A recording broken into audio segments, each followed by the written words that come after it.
John Tyler turned into the 10th leader of the U.S. 1841-1845, when President William Henry Harrison kicked the bucket in April 1841.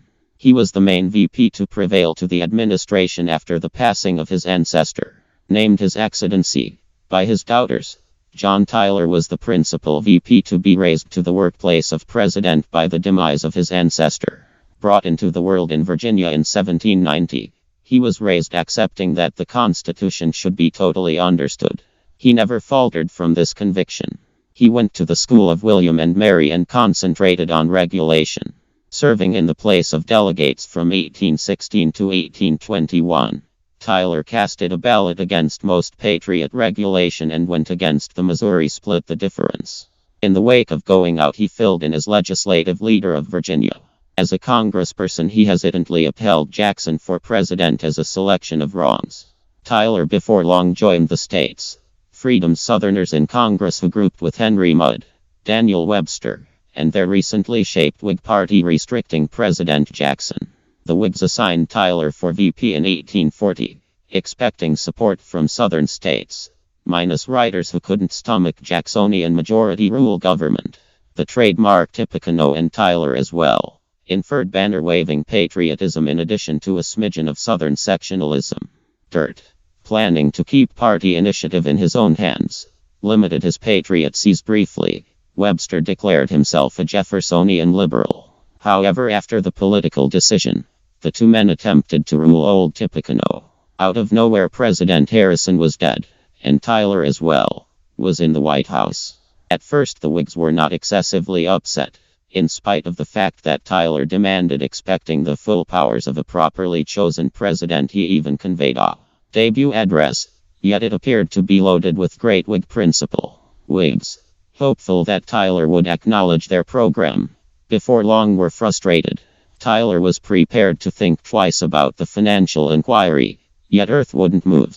He wouldn't acknowledge Tyler's exchequer framework, and Tyler rejected Mudd's bill to lay out a public keep money with offices in a few states. A comparative bank bill was passed by Congress.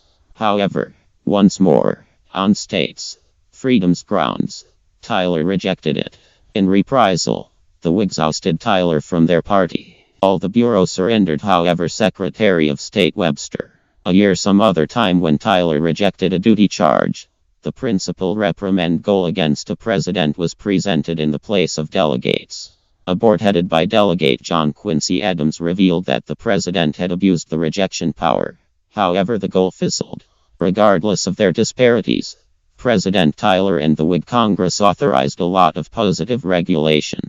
The Log Lodge bill empowered a pioneer to guarantee 160 sections of land before it was made openly available for purchase, and later compensation, $1.25 a section of land for it. In 1842, Tyler marked a levy bill safeguarding northern makers. The Webster-Ashburton deal finished a Canadian limit debate. In 1845, Texas was annexed. The organization of this state's minus writer fortified the administration.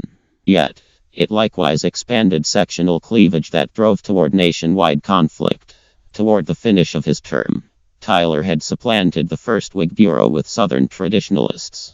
In 1844, Calhoun became Secretary of State. Later, these men got back to the leftist alliance, focused on the safeguarding of states' freedoms, grower interests, and the establishment of bondage. Whigs turned out to be more delegate of northern business and cultivating interests. At the point when the main southern states withdrew in 1861, Tyler drove a trade-off development, fizzling. He attempted to make the Southern Alliance. He kicked the bucket in 1862, an individual from the Confederate place of delegates.